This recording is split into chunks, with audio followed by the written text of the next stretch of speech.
আসসালামু আলাইকুম রহমতুল্লাহ। আমাদের এক ভাই বাড়ি গোপালপুর, আমাদের সাথে আগে দোকানদারি করতো, আগে চাকরি করতো ফেন্সি আইটেম দোকানে। এখন আপেল মালটা খেজুরের দোকান দিছে। নবাবপুর ইলেকট্রিক দোকানে আগে চাকরি করছে। এখন এই যে নাম আবুল বাসার, বাড়ি গোপালগঞ্জ।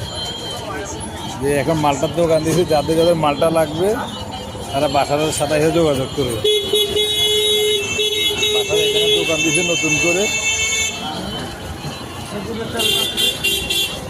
এই যে সাথে আমার মামু জানাই রয়েছে, তাই না মামু দোকানদারি করে কিনা বাসারের সাথে।